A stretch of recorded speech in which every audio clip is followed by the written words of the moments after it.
कि मेरा हाथ मांगते तो दे देता, पर आपने मेरी बेटी का हाथ मांगा है तो मुझे उसे पूछना पड़ेगा। यहाँ पर ये सोचना है, ये हमारी संस्कृति है, ये हमारी संस्कृति है। इतिहास में हमारी बेटियों से पूछा जाता था कि बेटी तू शादी करेगी या नहीं करेगी।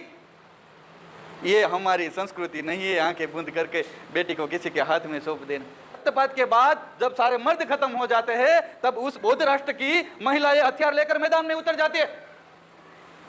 और जब उस महिला को लड़ते देखा, ना तो अशोक की रूह कांप गई। उसके अंदर डर का संचार होने लगा। और उस समय एक दूसरी घटना आती है। एक 15-16 साल का बंदा, एक 15-16 साल का बच्चा अपने चिवर में एक 2-3 साल के बच्चे को लपेटकर अशोक के सामने आता है। आप तो इस दुनिया के, इस देश के बहुत बड़े सम्राट है, इस बच्चे को जिंदा कर दीजिए। और तब अशोक सहम जाता है, वो कांपने लगता है कि इतना छोटा बच्चा इतना बड़ा रक्तपात और यो क्या प्रश्न कर रहा है। अगर बुद्ध को समझोगे, बुद्ध को जानोगे तो लोगों का कल्याण कर पाओगे। मैं उसकी एक छोटा सा आपको उदाहरण देता हूं। शायद आप विद्वान भंते जीओ ने नाम सुना होगा, विदिशा। ये शब्द सुने हो, विदिशा। सम्राट अशोक का नाम सुने हो ना। उसकी जो घरवाली, उसकी जीवन संगिनी, उसका नाम विदिशा। यहाँ सामने उपासिका मेरी माताएं बहनें बैठी है, तो मैं सिर्फ एक ही बात कहूँगा और उस बात को पूरी करके मैं अपने शब्द को विराम दूंगा। बहुत बार सुना गया है कि कलिंग, आज का उड़ीसा, कलिंग का जो युद्ध है हुआ, वो युद्ध देखकर अशोक का मन परिवर्तित हो गया और अशोक ने धम्म को स्वीकार लिया।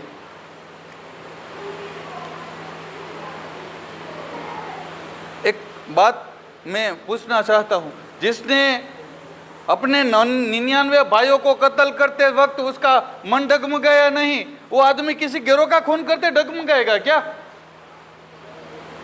उसने अपने 90 भाइयों को मार डाला। उसका बड़ा भाई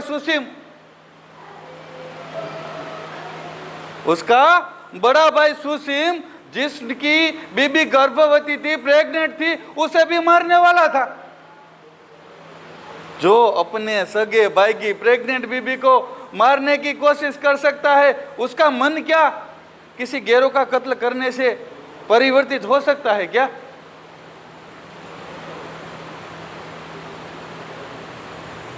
जो घटनाएं हुई है ना, बहुत धीरे धीरे हुई है।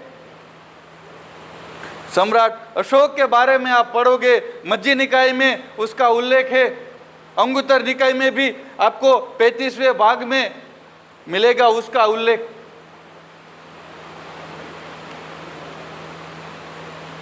कि अशोक जो है वो एक बार कहीं जा रहा था वैशाली की तरफ, जहाँ का उसे सुबह, हमारे गुजराती में उसे सुबह बोलते हैं, वो बनाया गया था और वो जा रहा था। तो विदिशा नाम का जो राज्य है, वहाँ पर जब वो जा रहा था तब वहाँ कुछ सहेलियाँ है, वो पानी भरने जा रही थी। उसमें एक लड़की गुनगुना रही थी मध्यम मार्ग के बारे में, कुछ गुनगुना रही थी कि मध्यम मार्ग से जीना चाहिए, अकारण हिंसा नहीं करनी चाहिए। तो ये गाना अशोक को बहुत अच्छा लगा और उस गाने से उसके घर तक चला गया। और उसका जो पिताजी था वो उस राज्य का नगर सेठ था। उस नगर सेठ के यहाँ जाकर उसने उसकी बेटी का हाथ मांगा कि मुझे आपकी बेटी का हाथ चाहिए, मैं उसे शादी करना चाहता हूँ। तो जो नगर सेठ थे उन्होंने कहा कि मेरा हाथ मांगते तो दे देता, पर आपने मेरी बेटी का हाथ मांगा है तो मुझे उसे पूछना पड़ेगा। यहाँ पर ये चोसना है, ये हमारी संस्कृति है, ये हमारी संस्कृति है। इतिहास में हमारी बेटियों से पूछा जाता था कि बेटी तू शादी करेगी या नहीं करेगी। ये हमारी संस्कृति नहीं है आंखें बंद करके बेटी को किसी के हाथ में सौंप देना। तो विदिशा जी बात करती है कि मैं उससे मिलूंगी और उससे बात करके मैं जवाब दूंगी। और अशोक के साथ उसका मिलन होता है। वो बात करती है कि हमारे जो बच्चे होंगे उसका उसे मैं अपने हिसाब से बुद्धिज्म में करूंगी। दूसरा, तुम कभी अकारण हिंसा नहीं करोगे। जिस दिन अकारण हिंसा की उस दिन मैं तुम्हारा महल छोड़ दूंगी। तीसरी शर्त रखती है कि जिस दिन मैंने आपका महल छोड़ दिया आप मेरे को वापस आने को जबरदस्ती नहीं कर सकते। इन शर्तों के साथ उनका विवाह होता है और वो शादी में के बंधन में बनते हैं। उसके बाद उसके 2 बच्चे होते हैं। आपने सभी ने नाम सुना ही होगा, महेंद्र, और बेटी का नाम क्या था? संघमित्रा। नाम कहाँ रखे हैं? संघ के साथ जोड़ के रखे। और उसका बुद्धिज्म के साथ उछेर हुआ। और उस समय एक पहलू है कि अशोक की भूल को ही दिखाया जाता है, कलिंग की भूल को दिखाई नहीं जाती है। यूं ही उन्होंने कलिंग पे आक्रमण नहीं किया था, उड़ीसा को इसे ही नहीं तोड़ा था। उसके पीछे भी एक बड़ा इतिहास है, पर टाइम के अभाव के कारण उस जगह पर हम नहीं जाते हैं। पर जो सीधी बात है उसको लेकर हम बात करते हैं कि उस समय में ये होता है कि जब दुश्मनों के साथ, जब कलिंग दुश्मनों के साथ मैत्री करता है तो अशोक को मजबूरन कलिंग पे आक्रमण करना पड़ता है और इतना बड़ा रक्तपात होता है। और रक्तपात के बाद जब सारे मर्द खत्म हो जाते हैं तब उस बौद्ध राष्ट्र की महिलाएं हथियार लेकर मैदान में उतर जाती है। और जब उस महिला को लड़ते देखा, जब उस महिला को लड़ते देखा ना, तो अशोक की रूह कांप गई। उसके अंदर डर का संचार होने लगा। और उस समय एक दूसरी घटना आती है। एक 15-16 साल का बंद, एक 15-16 साल का बच्चा अपने छिवर में एक 2-3 साल के बच्चे को लपेटकर अशोक के सामने आता है कि आप तो इस दुनिया के, इस देश के बहुत बड़े सम्राट हैं, इस बच्चे को जिंदा कर दीजिए। और तब अशोक सहम जाता है, वो कांपने लगता है कि इतना छोटा बच्चा, इतना बड़ा रक्तपात और यो क्या प्रश्न कर रहा है। उस बच्चे का नाम था मोगली पुत्र। और उसके बाद घटना आगे बढ़ती है और कोई विदिशा को जाकर कहता है कि अशोक ने कलिंग पे आक्रमण कर दिया है और वहां के सारे मर्द को मिटा दिया है और वहां बहुत बड़ा रक्तपात हो रहा है। और तब जाके विदिशा ने अपने दोनों बच्चे को सिवर पहना दिया और आज का श्रीलंका, उस समय सिंहल द्वीप या शिलोंग बोला जाता था, वहां पर भेज दिया। और खुद जो अपने पिता का घर था विदिशा, वहां जाकर एक बुद्ध विहार में भिक्षुणी के रूप में रहने लगी। और जब अशोक वापस आता है तो देखता है कि ना उनके बच्चे हैं ना उनकी बीवी है। तो पहले विदिशा जाता है और विदिशा को मनाने का प्रयत्न करता है, तो वो नहीं मानती है। मजबूरी में वो वापस शिलोंग जाता है, श्रीलंका जाता है। वहां उसके बेटे को कहता कि इतना बड़ा साम्राज्य है, वो तो उसका राजा बनना है तुझे, वो सब मैं तेरे को देता हूं, तू चिवर उतार दे। नहीं उतारता है कि मेरे को निर्वाण चाहिए, दिला सकते हो क्या? एक औरत क्या कर सकती है उसका ये मैं आपको उदाहरण दे सकता हूं। अगर हम अपने में विदिशा और धर्मा को जिंदा कर पाए, हमारी ये जो यहाँ पर बहन बेटियां बैठी है वो उसके अंदर अगर धर्मा और विदिशा को जन्म दे पाए तो घर घर में बाबा साहब जन्म लेंगे, ये मेरी गारंटी है। तो आगे घटना बनती है, वो मना करता है, संघमित्रा के पास जाता है, वो भी मना कर देती है, वापस आता है, हर जगह से उसको धुतकार ही मिलती है, धुतकार ही मिलती। बाद में उसे पता चलता है कि मेरे भाई का जो लड़का हुआ है, जिस भाभी को मैं मारने वाला था, वो बच गई थी, वो कहीं पर भिक्षुणी बनकर जीवन जी रही है, वहीं कहीं पर उसका बेटा है, मैं उससे मिलूंगा। वहां जाता है, उसके साथ बात करता है, उस संघाराम में जाकर उनसे बात करता है, तो भी वो लड़का भी मना करता है कि ये चीवर नहीं उतरेगा, मुझे निर्वाण चाहिए।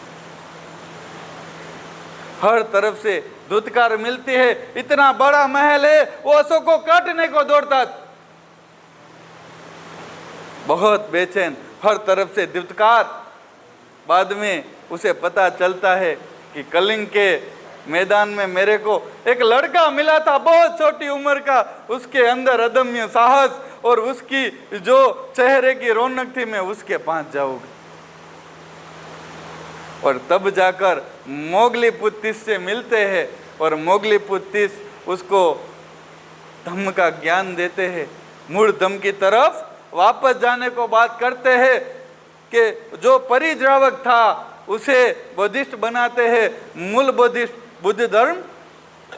अब देखोगे तो उस समय जो था, उस समय में बहुत बौद्ध धर्म की बहुत सी शाखाएं थी, उसमें एक शाखा का नाम परिद्रावक था, और अशोक वहीं से बिलोंग करता था।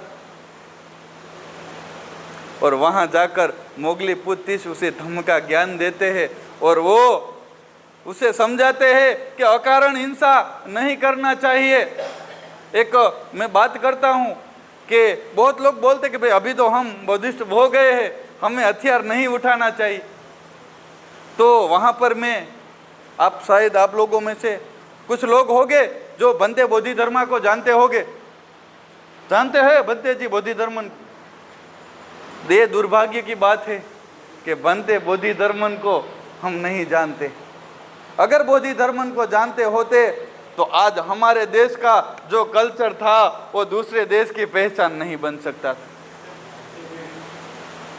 कुंफू, कराटे, बुद्धास, शेरनी की दहाड़, ये सब जो सेल्फ रिस्पेक्ट या सेल्फ डिफेंस मोमेंटम जो थे, वो सब बोधि धर्म ने विकसित किए थे। जब 10वीं सदी में चाइना के अंदर बहुत बड़ी महामारी फैल गई, कोरोना जैसी, तो अपने देश को बचाने के लिए बनते बोधि धर्मन भारत से चीन गए थे, और वहां पर जाकर उन्होंने पैरासाइकोलॉजी के बहुत सारे एक्सपेरिमेंट किए, जिसे हम सम्मोहन विद्या कहते हैं। वो सब बनते बोधि धर्मन की देन है। और उन्होंने कहा है, उन्होंने एक बात कही है, वो बनते होते हुए भी बहुत सारे लड़ाकू थे, बहुत बड़े सूरवीर योद्धा थे। और उन्होंने एक बात कही है अहिंसा को लेकर कि अगर एक पागल कुत्ता आपकी तरफ दौड़ते हुए आ रहा है, अगर आप उस कुत्ते को धम्म का ज्ञान दोगे, पंचशील दोगे, तो क्या वो आपको बचाएगा? अगर ऐसा आप उस टाइम करोगे तो आपको चीर फाड़ देगा, आपकी बर्बरता से हत्या हो जाएगी। उस समय उस पागल कुत्ते को रोकने के लिए आप कुछ भी कर सकते हो। मैं कुछ भी करने का शब्द प्रयोग कर रहा हूं, कुछ भी कर सकते हो। ये मैं नहीं कह रहा हूं, ये बनते बोधि धर्मन कह रहे हैं। और जो चाइना के अंदर श्वेतस्व बुद्ध विहार नाम का एक संघाराम हुआ करता था, एक बुद्ध विहार हुआ करता था, जो हमारी आज जो बुद्धिज्म हमारे पास आया है वापस, उसके पीछे का एक कारण वो श्वेतस्व बुद्ध विहार ही था। क्योंकि वहाँ पर हमारा कल्चर यहाँ तो खत्म कर दिया गया था, पर वहां जिंदा था, वहां से वापस उसकी टहनियां फैली और वो सूखे हुए पेड़ में वापस पत्ते आए और बाबा साहब को मूल धर्म मिला और वहां से हमारे पास वापस आया। तो हमारे अंदर मैं आपको ये कहना चाहूंगा कि हम अपने अंदर के जो महानायक है, अपने अंदर बैठा हुआ वो विदिशा है, वो हमारे अंदर बैठे हुए भोंते बोधिधर्मन है, हमारे अंदर बैठी हुई माता धर्मा है, उसे हम सही मायने में अगर जिंदा कर पाए, उसके आश्रम को हम निर्माण कर पाए, तो हमारे घर में हम बाबा साहब को वापस निर्माण कर पाएंगे।